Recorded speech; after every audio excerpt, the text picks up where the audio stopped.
and thanks for joining us. And today we have Juan Alcazar from JC5 Productions. I hope I said your last name right, by the way. Yeah, that's the right way you say it.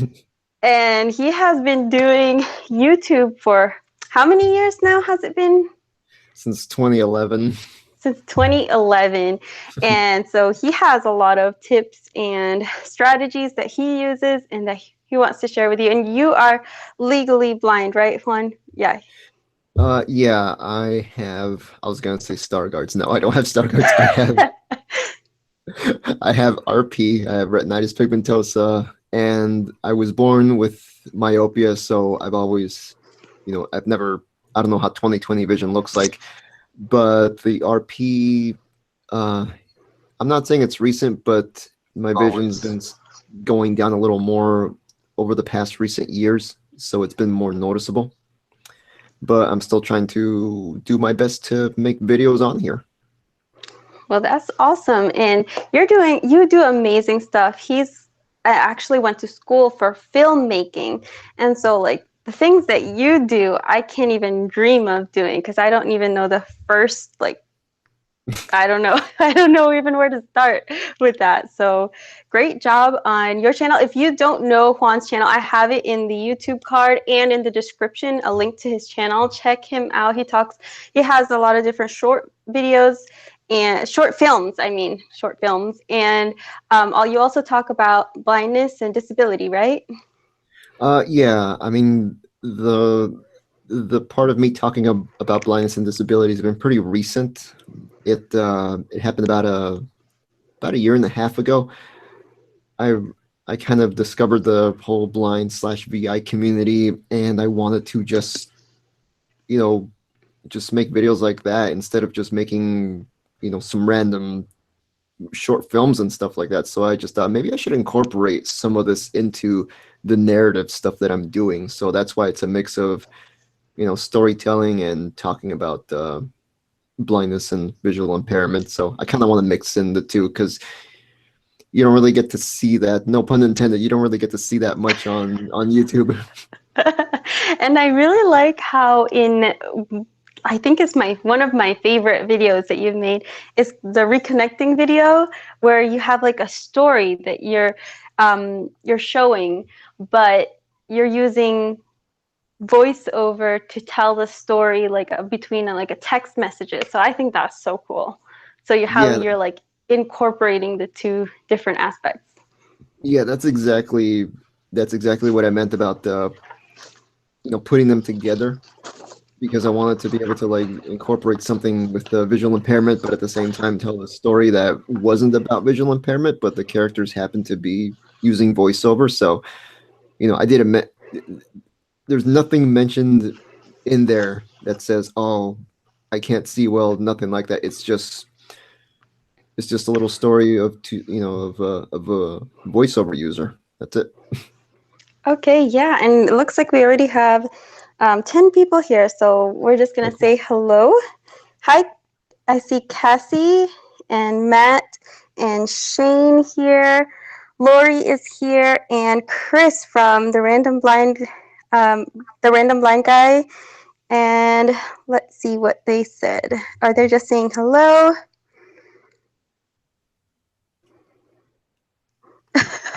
Yes, I agree with Chris. I hope we talk about some good stuff. We have some good stuff lined up, right, Juan? I'm hoping we do.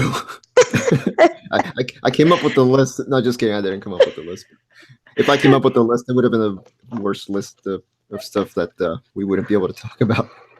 Well, Carrie yeah. Yeah, Carrie came up with the list, so it's a lot better than I would have. Something I would have. Oh, I don't know about that. I don't know about that. But I really want your input on just the topics that I wanted to bring up. So the first thing that we have talked about a lot in our other conversations is the fact that the content that we make, we really need to look at it from the point of view of the audience and make sure that it's content and something that we would watch or someone else would watch. Yeah, I mean that's almost like that can be like a tip for almost any other YouTuber, cited or not. That if you're gonna put something out there, don't just try to put something out there to meet a quota. Let's say you're uploading once a week, and you're like, ah, crap, I'm about to miss my upload day. I'm just gonna put up random stuff. You know, post up something that you want to watch. It doesn't matter if you have to push it back. Just make sure it's something that you want to watch, because if you're putting it together and you're getting bored with it, then imagine the audience is likely going to get bored with it too. Exactly. And you really have to think about that kind of thing. It's not just like, I mean, that's if your goal is to have an audience and to grow. I know some people, they just want to kind of have they don't they just have YouTube as a hobby, and they just want to make like videos for their family and things like that. But if your goal is to grow and expand your channel and everything, you really have to think about who your videos are for, not just actually making the video. Yeah, and I know that you carry watch a lot of video creators content and other YouTube experts content, and what they emphasize is they always try to say like, try to picture your target audience. Like, it doesn't have to be like exact, but if you can get an idea of, like, let's say your target audience is maybe blind or visually impaired folks, but let's say you have, I don't know, RP or star darts, and you want to focus on folks who just have those, then narrow it down to that if you want to. Or maybe your audience is sighted folks and you want to educate them about visual impairment in general. Maybe that's your target audience. So just as long as you can identify your audience, something like that, then you're good. Just don't say everybody, because if you try to focus on everybody, you're gonna draw nobody. Yeah, exactly. And it really does matter because I mean, when you're talking to somebody who is blind or visually impaired, you kind of have like terms or things that they already know what that is. So like a cane, like or um, my dog. People just refer to my dog. They don't say guide dog. So like sighted people might get confused at that. So sometimes if your audience is sighted people, like make sure you explain what that is, or just have in mind who's going to be watching or who could be watching your videos. That's what. Yeah, I mean, in my case, I'm trying to draw in a sighted audience, but also a visually impaired audience. So it's kind of an odd balance, since I'm into the whole storytelling aspect. But if it's something obvious, like how you said, a guide dog, then I would mention the guide dog. But if I say like my cane, then I think a lot of people, even if they're sighted, they're gonna know exactly what I mean, especially if I keep just repeating it over and over. Well, yeah, if it's something that they see or something, but there's, Mhm. just things that like RP.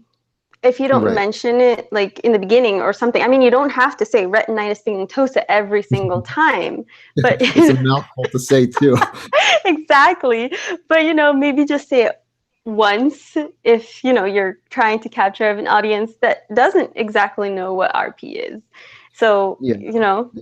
I mean, I don't think anyone who has LHON is going to want to say the whole thing at the time. yeah, I If you have do, I commend you, because that's a mouthful to say every time.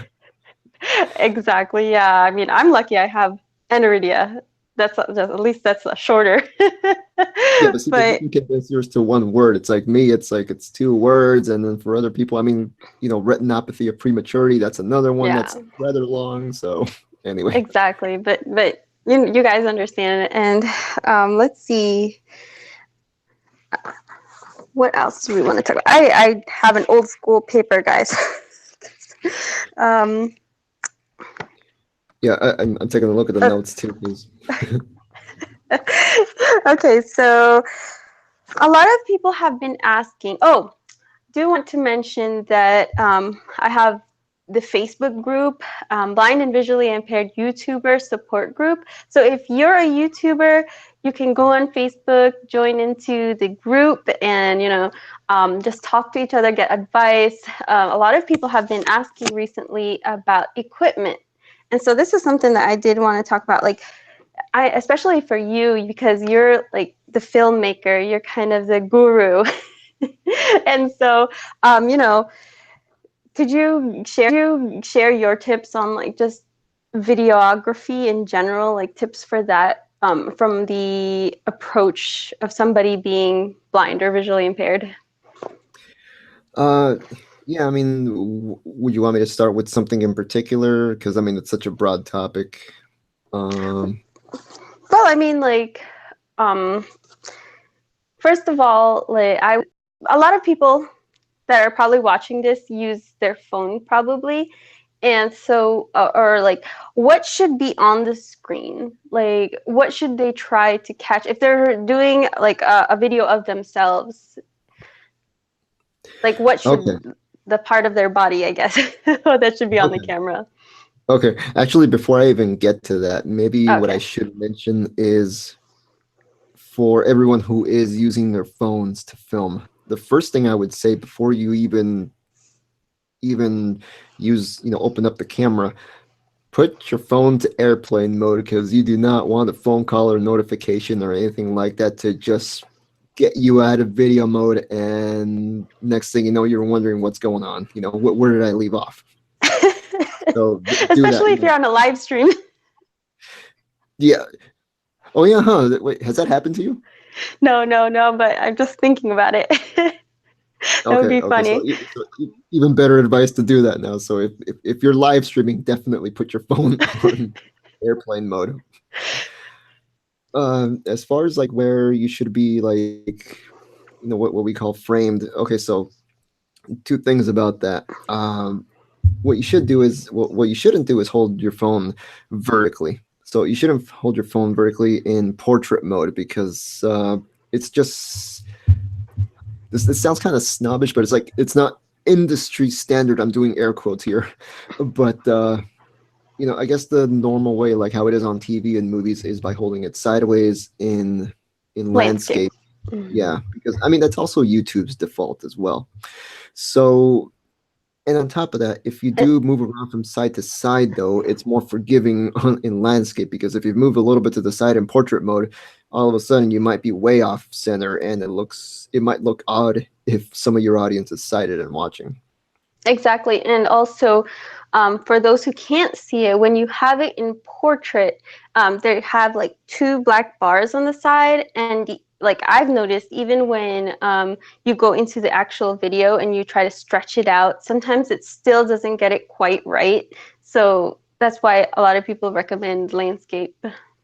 It's kind of the default. Yeah, I mean, you don't want those black bars on both sides because I mean it just looks distracting too. So, Yeah. as far as like how where you should be in frame, this is where I don't know if Carrie, do you know if Android phones, I can't speak, tell you where you are in the frame, when you're on, like the iPhone does, where For it says like, Pixel, yes. okay, I'm not. I'm guessing that they do if they have the latest Talkback, but I can't say for sure because Android phones are not made the same. But yeah, for those who are using Pixel, yeah, Talkback does tell you. okay, so As long for as you're Pixel, using the default camera app, I should say mm, that. now see, that's good to know though. Same with iPhones. If you're using some third-party app, yeah, it's likely not going to tell you where you are. But what you should aim for is try to get your head and shoulders in there, and you can be a little off. And if you're a little further back and it gets more of your body and stuff like that, a little lower than your shoulders, that's fine. It doesn't have to be perfect. Just I mean, I said this, I think in the video that a lot of people are going to forgive us for not being quote unquote perfect because hey, we're blind. So I don't think they're expecting somebody by themselves to frame themselves properly and all that stuff. Exactly, and I know someone who she actually uses Ira, which is a little bit Oh, nice. expensive, but she uses Ira to get herself in frame or Be My Eyes, and they'll just generally at least tell you where you are on the camera and try to guide you with that a little bit. I would recommend Be My Eyes since it's free, but If you do Yeah, use Ira, that you can use that too. yeah. If you're an Ira user, then yeah, that's awesome. But yeah, use Be My Eyes if possible. I haven't tried that myself though. Maybe I should try it one day just to see how the results are. Yeah, and also you were talking about like having a tripod, and you were had an idea about that. Oh yeah, so some newer tripods, they have all these moving parts and stuff like that, so it's a little more difficult to set up. But for the more simpler tripods, that don't have a lot of moving parts, let's say you have somebody who helps you, frame you properly, like has the, like they place the camera perfectly where you want it, then you just want to, you don't want to move it from there. But let's say you happen to do, if you have to move it, maybe if you use bump dots on it, it could come in handy to be like, okay, well, this is how high the tripod was leveled at, so maybe I can line up the two bump dots, again, so it can be in the general vicinity. I don't know if that will work well, but as far as like framing it, like how high or low it goes, that's one thing. But as far as raising and lowering the tripod, that's another story. So it's Oh, it's tricky.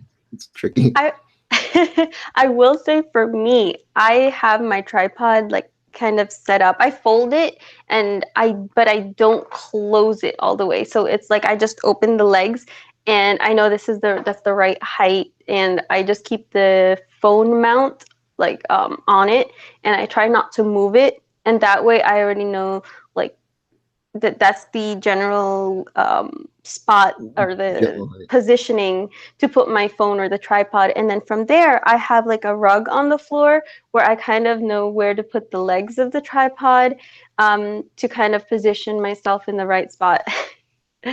But that's good though. I mean, yeah, if you have a system where you've mapped out these landmarks where to put your tripod or where to put your gear, that's even better, you know?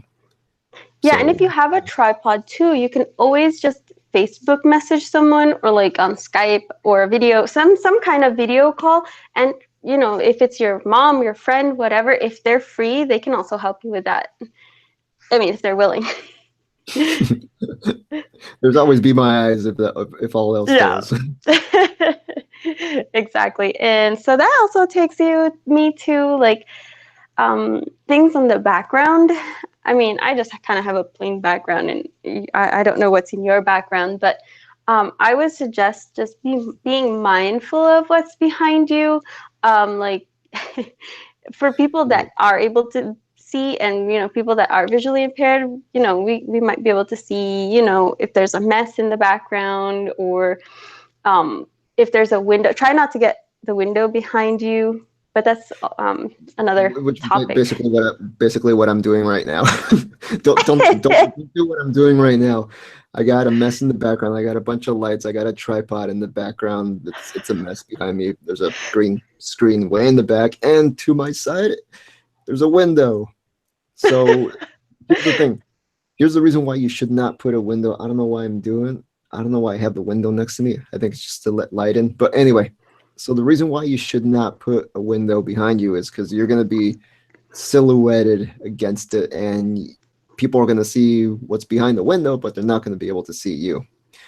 So try to be within the vicinity of being in front, because that's your light source, and you want it to light you up. Not people don't want to look at what's out your window unless you're wanting to do that. Also, it makes a shadow on your face too. If it's like directly behind you, it makes you look dark, right? Yeah, yeah. And the other thing is, because a lot of people have their cameras at auto adjusting everything, like auto brightness, autofocus. If you happen to shift a little bit around, it might adjust the brightness constantly, and that kind of gets annoying. But like I said, if it's a sighted audience, so that's the tricky part, though. It's like you're, especially if most of your audience is visually impaired, most of the stuff might not be as of much importance to you, but still just keep in mind that the majority of folks who are using YouTube are sighted. So, you know, Exactly. And even for the blind community, a lot of us are visually impaired, and we might zoom in on your video. So, I mean, we might be able to see some of those things. And also, definitely, I heard this one and I wanted to get your take on it because I'm not a filmmaker. I don't know anything about it. But um, what do you think? I heard someone say don't mix the types of lighting. Like, don't be next to a window to get like the light from outside, and then use like another, like a yellow lamp thing in the other side.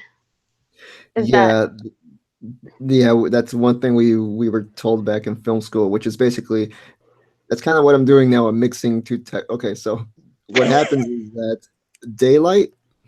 Okay, so natural sunlight emits a certain type of color because it's warmer in general. Like lights like these, they emit a different colored light. So just try not to mix them both. And there are some lights for interiors, for indoors, that do emit that outdoor light, which is what I use. That's why I'm able to mix daylight and artificial light in. But for the most part, if you're going to be filming, try not to mix, like, your lamps next to you, and then right on the other side is like the window, because the window's going to look, really blue, or your lamp is going to look really red. So you're going to look, Yeah, it either. kind of creates like a weird color gradient over your face. So like one side of you is one color and the other side is another color. Yeah, yeah, and without getting all technical, the reason for that is because every single light is measured in degrees Kelvin, and the higher you go, the lower you go, the more red the light is. The higher you go, the more blue the light is. And daylight is more blue, and artificial light is more red. So that's basically what's going on. And also, like, for people who are using their phone, I would try not to use the phone microphone. Like, do you have any thoughts on the microphone for the phone or anything like that? Uh, the microphone for the phone, okay, by itself, it's not bad, but I'd rather recommend plugging in an external microphone to your phone, like a lavalier mic, the ones that you pin on your shirt or tie if you're wearing a tie. I jokingly call them the news anchor microphones. If you have, they do have one. I think they sell for $20 or so, which attaches to your plugs into your phone. And if you need an adapter, I think they have adapters too. But yeah, just do your best to try to record on a separate microphone, because if you put your phone further away, that means the mic has to work harder to pick up the sound, and because Exactly. Mhm. and because of that, you're gonna hear that background hiss even more. That's Exactly. the And like, uh, go ahead and finish what you were oh, saying. no, no, no, no, that's I was just finishing. That's Okay. all. When you're kind of doing a sit down video, it's not as noticeable and it probably doesn't matter as much. But when you have it, like what Juan was saying, like farther away from you, or you're trying to capture like things that are moving, or just basically when you're farther away, it's harder to pick up, and you do hear more background noise, and the volume decreases, and you can't always raise the volume up even if you edit it as much as you need to. And so I'm not using it now because if I was using it, I wouldn't be able to hear Juan. But I have the Boya M Boya. It's a Boya lavalier microphone. I'll put a link down in the description later, but it was only $20 or something, and I just use. Usually, phones come with an adapter in the box for a headphone jack adapter, so you can just plug it in there. Actually, the lavalier mic you're talking about, it's exactly the one that I was mentioning as well. So yeah, the Boya's a good option. It's a cheap option. It's not going to be something. It's not going to be like a Rode Video Pro mic, which is like $200 or something like that. So Yeah, that's exactly. And there's also the shotgun microphone, which tries. Well, you explain what a shotgun microphone is, because I'm. okay. Well, a shotgun microphone is actually.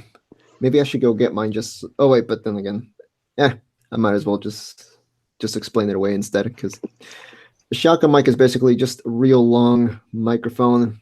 It's kind of like cigar shaped, and what it is, it's the reason why it's so long is because when you point it directly at something, like you're pointing it directly at you, it's gonna block out a lot of the sound behind and to the side.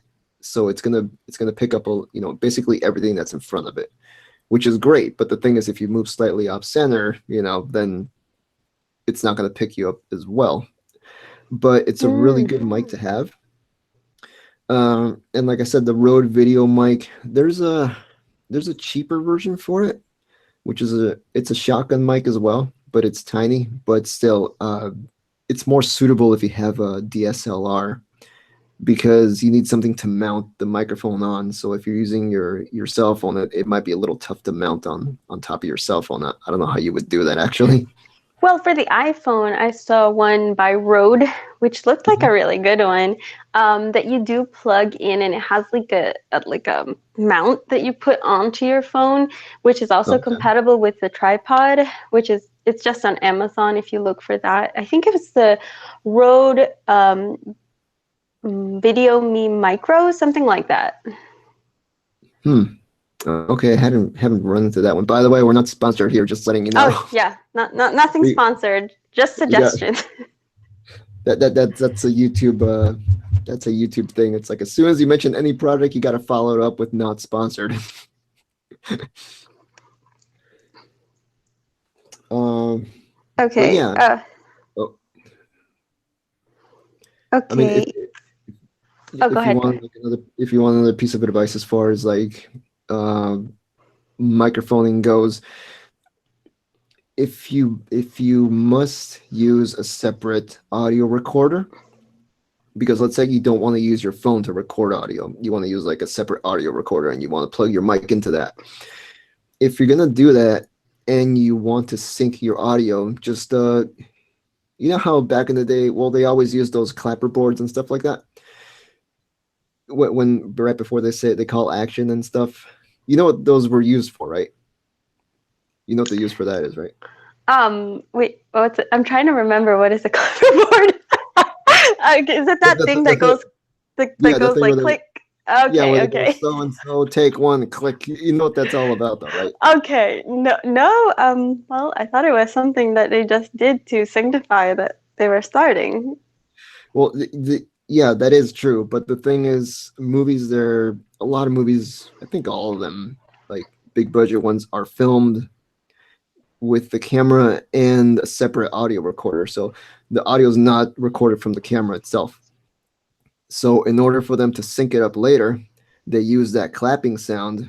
They find that clapping sound in in visual form or with the and with the audio recording. But since what I do, I actually do that a lot. Like for sit down videos, I'm recording with my crappy camera audio, and I'm also recording with my good camera. I mean, with my good recorder audio. So all I do, I don't do the clapper board. I do just a little clap like that. And then when I'm editing, I just find the clap for both the audio for the camera and for the recorder, and then line it up. That's how I do that. But like I said, that's a huge extra step. So what I would recommend is just recording straight from the phone because unless you want to do that extra step I and think do it I yourself, think not. At least not for then me. yeah, yeah. So that's why I recommend just plugging it into your phone if possible. So, Cyan4414 says hello. So, hello from us, and he's saying something about copywritten music, and so that's a really good point. Like, Hmm. you can't just go out and use whatever music you want on your YouTube videos because you can get a copyright strike. And so there's a lot of options. There's the YouTube audio music library, which is everything is free, and then there's a lot of website too with royalty free music. And so, what do you do with that kind of thing, Juan? What do you use? So I use royalty-free music as well, but I have an account with Storyblocks Audio. they do charge, but then again, they charge like maybe like $100 per year though. So it's, when you think about it like that, it's not too bad. So the thing is, it's great to use music from the YouTube library. It's great to use music from websites that are free. The thing is, you might run into a bunch of videos that are using the exact same track that you're using, and it sounds kind of odd. And like there was this one site I used to use like a lot of royalty free music from. I think it was Incompetech, I think that it was called. And I kept running into a bunch of YouTube videos. I'm like, hey, I know that track. Hey, I know that track. Oh wow, they're using the music for that. So, to avoid any awkwardness, it might be good to see if you can shell out, something. But if you can't, then YouTube library is still pretty extensive. So that, I mean, they do update it every once in a while too. Yeah, and it actually has a lot of different tracks. And I mean, if you actually search and actually go one at a time or go by like in categories, you can find some less common ones in the library. So that's what I have been trying to do. I mean, I'm sure there's millions of videos with the same type of background music, but also we don't want the background music to be like the actual, like something that they sit down and listen to. It's just for the background. And so, you Yeah, know, yeah. hopefully you can keep that volume down so that the focus is on you and what you're saying and doing, and not on the lovely music. Yeah, you don't want the music overpowering you. And the other thing is, don't do what I do with music. See, I'm very picky with a lot of the stuff that I do. Don't do this. Don't be looking for hours and hours for like the perfect track, because yeah, you will be sitting there for hours if you're just being picky and you're like, "Oh, this one almost sounds good, but no, I don't want this. Oh, this one's crap. Oh, this one's crap." And next thing you know, you're driving yourself up the wall. Don't do Also, that. Also, what I have done is I've taken some of the tracks, like after I do go through them for hours and hours, I go through each one and I'm like, that kind of sounds good. Let me just download it and like I save it to a folder that I have, and then later I can go through that folder that already like I've already gone through a lot of the music library, and I don't have to go back through all the songs that are just horrendous. But then you're scrolling through your entire library doing the same thing though, because you're doing it like, oh wait, this sounded good, but it doesn't sound good anymore. It's like, this one sounded better, but not with this video. So it's like, that's me right there too. It's like I just do it over with a smaller library, but it's still Well, at annoying. least it's a smaller library. I'm hoping so, because it keeps growing on me every time I download new stuff. Because I'm like, oh, I can use that for this video in the future, and it's like, I never make that video, and Yeah, so like, like again, Matt says that he just came back, so I just want to let him know that we're talking about copywritten music, and that to make sure not to use like whatever track that's has copyright, because you can get a copyright strike. Do you have to be like anybody can get a copyright strike, can't they, Juan? Or Yeah, well, usually what happens first is that YouTube will send you a warning, like it's not really a strike, it's more like them just saying like, hey, you know what, the content ID system, like, we found something that matches so and so. Here's the thing though, sometimes even if you're using royalty-free music, it's still going to sound like some popular track, and that's the thing. Even if you're using something that's totally fine, it might still get you, and only contest it if it's worth it, because sometimes I've gotten a few content ID matches and I'm like, you know what, I'm not gonna bother with it, even though the music is supposed to be royalty free, unless it's like a video that's gotten a lot of views. Then I try to contest it. That hasn't happened too much though. But yeah, if you do get mm, something like that, don't sweat it unless it's every single video. Then that might be a problem. yeah, and also what was I gonna say?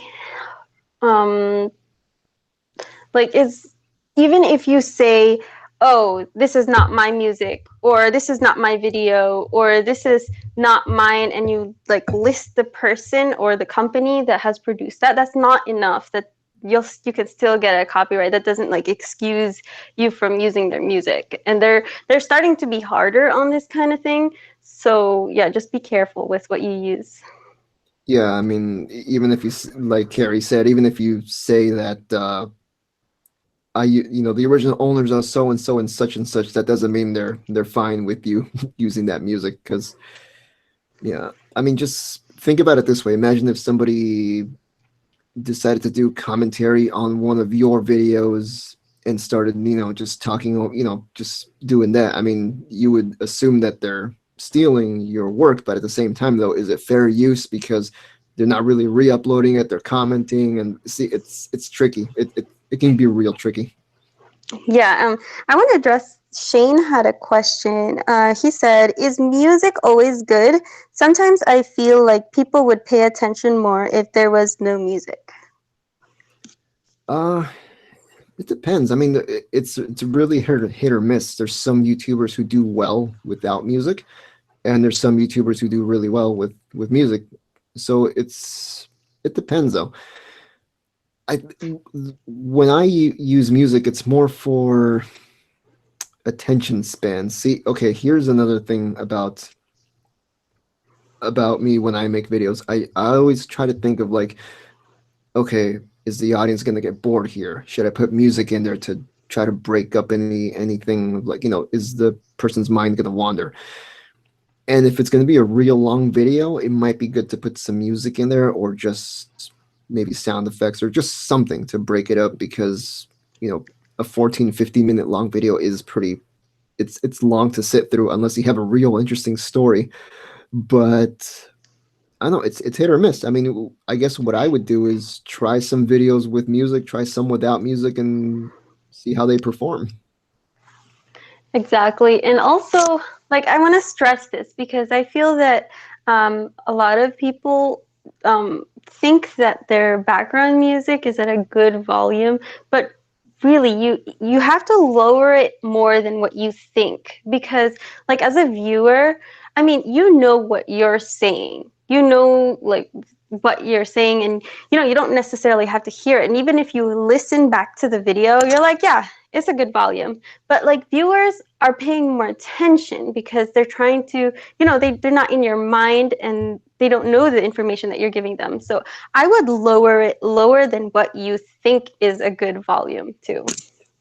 And the other thing about that is, I don't know if you noticed it, Carrie, but when I'm editing and I have earphones on, it sounds one way, but then when I listen through it on my computer speakers, the music sounds maybe lower or higher. So just check that as well, because it might sound perfect. Your audio might sound perfect when you have earphones on, but then when you listen through your computer speakers, it might sound, it might be tougher. Your music might be overpowering you with the computer speakers. So just keep that in mind as well. Yeah, also like I've noticed like from my editor, I don't know why, but certain videos, like when I actually make the video and post it onto YouTube, the music actually sounds louder or lower sometimes than what actually was like the preview. So I always like try to go back and check the video like once you have it posted.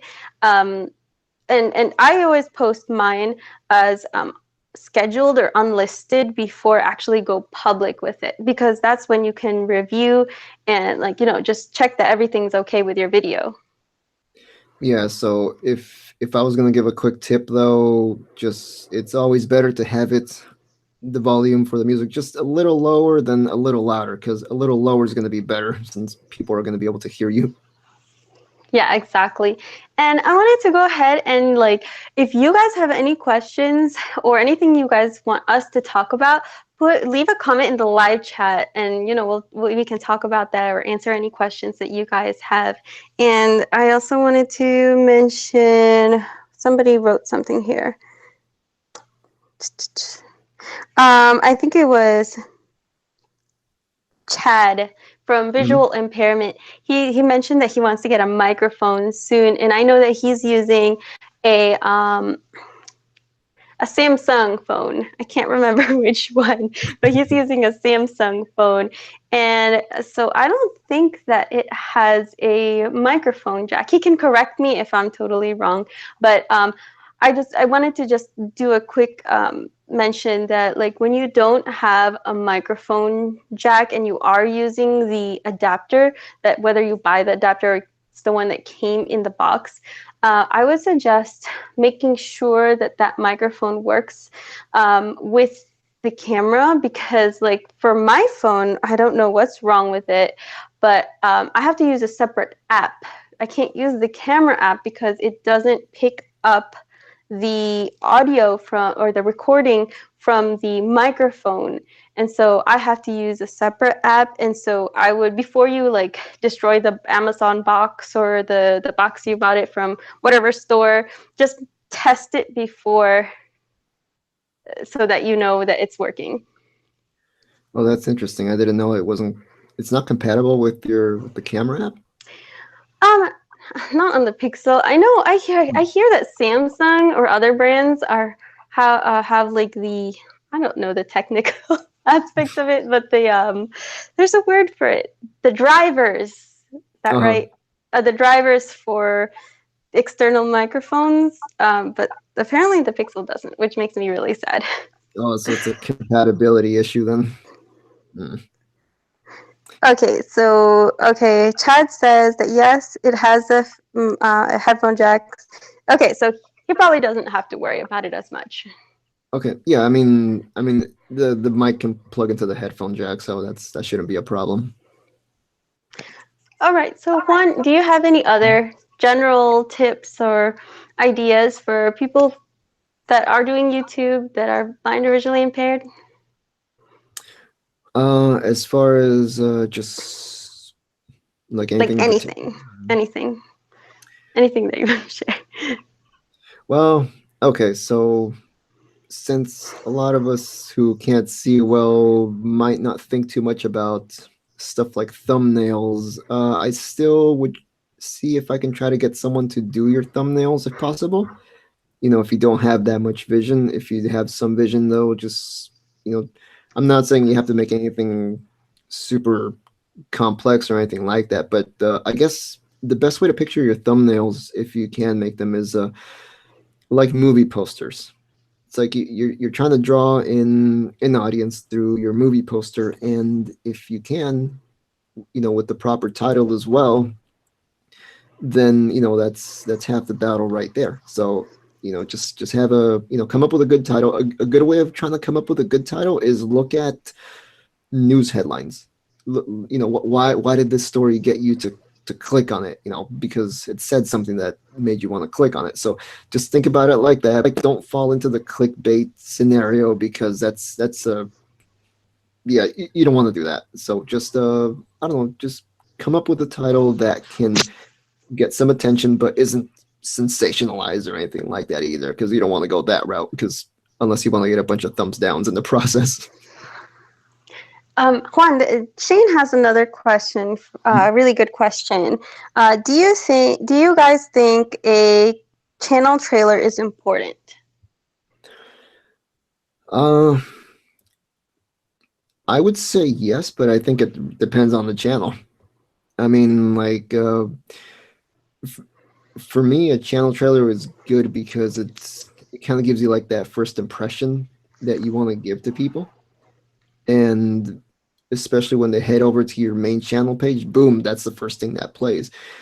And this is where you can appeal to both the sighted and the VI audience if you want to, because this is where you can actually speak on there as well. Like for my trailer, there's a lot of clips from. It's a montage of clips from my short films, but the thing is, the narrative that I speak over, in voiceover, I think it's good enough for for someone who might not be able to see well to click subscribe on there as well. So just make it appealing for both the sighted and the VI audience, and you know just what are the words I'm looking for? Just, yeah, just make it appealing. Like, if you can't show it, then try to say it in words. Okay, and like my opinion is like think of it this way. Say like your last video was something random, like it wasn't the normal kind of content you usually do, and somebody who just finds your channel, like goes to your channel, and the first thing they see is something that completely unrelated to your channel or something that they're not so interested in. So if you have like a channel trailer, it kind of introduces them to the channel as a whole, as opposed to just looking at individual videos. And then you can like mention like what your channel is about in your trailer. That way they have a good idea, and they can kind of know if that's what they're interested in or not. Yeah, so think of your channel trailer like almost like your business card on YouTube. Like you're trying to entice people to click subscribe. You know, you're trying to give them a good reason to click subscribe. So yeah, just think about it like here's my business card. So there you go. Okay, and if you guys, we're gonna have to start wrapping up, but if you guys have any other questions, leave that in the live chat, and also you can always leave a comment, and me and Juan can go back and um, answer any questions you have on the replay. And Chad had another question, and he says, is it important to have an intro? I haven't figured out how to make one yet. What do you say with that? Uh, it depends. I mean, yeah, I know a lot of answers are it depends, but I mean, if you're doing this as a hobby, it's not really going to be too important to do that. But if you want to get like a brand out there, if you're really serious about doing the whole YouTube thing, then yeah, having like a little brand intro would be good. It doesn't have to be long, maybe like 5 seconds at the most, because I've ran into so many channels that have like 15-second long intros, and I'm clicking away, or I want to click away before it ends. Yeah, I'm like, exactly. dude, really? It's like I know you have a and the worst thing is like some people have like these really complex looking intros, and next thing you know, their audio starts really hissy. It looks like it was shot with like a like a real primitive camera and stuff like that. And I'm like, dude, you just no. It looks like it was shot with a flip cam or something like that. Yeah, like one of those old like 1 megapixel cameras or something like Yeah, that. yeah. And it doesn't help if you have like a real nice looking intro right before that. Exactly. And Matt says, what tips do you guys have for writing an about page? And I would kind of approach it the same way as like your trailer, except in writing. What do you think about that, Juan?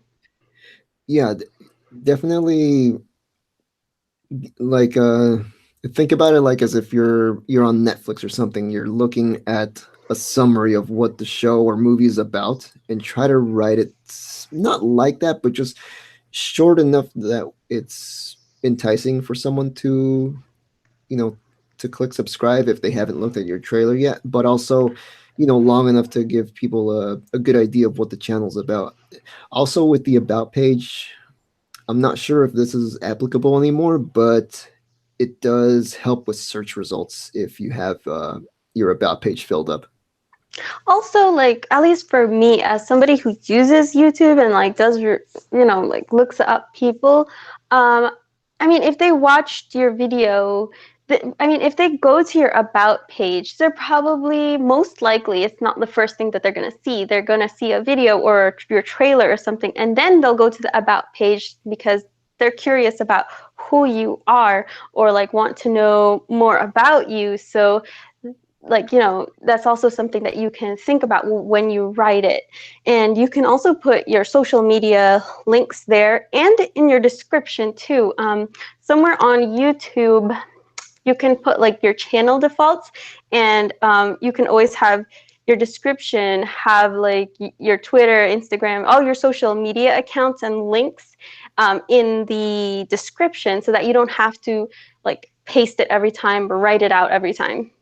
Yeah, that's a good idea, actually, what you just said. Make the channel trailer like the primary reason, and then like if someone does want to know more, then it's like head to the about section, and that can be the secondary. That can be used as like the secondary thing to get people to subscribe, or if they want to know more about you. That's good though. Yeah. So Guys, I actually have a meeting at 3 o'clock, so we're gonna have to wrap this up. But thank you to everybody. Thank you, Juan, for joining me and sharing your tips. And thank you to everybody who watched and joined in the live chat. You guys are awesome. And don't forget about the Facebook group. You guys can join and ask each other questions or ask me and Juan questions. Everybody there is really great and will have a lot of input, or if you have questions or anything of the sort, you can definitely join in the conversation over there. I need to be more active on there, to be honest. Yeah, well, we're hoping to make a few changes for the better on there in the next couple of weeks. So thank you guys to everyone, and I will see you guys in the next one.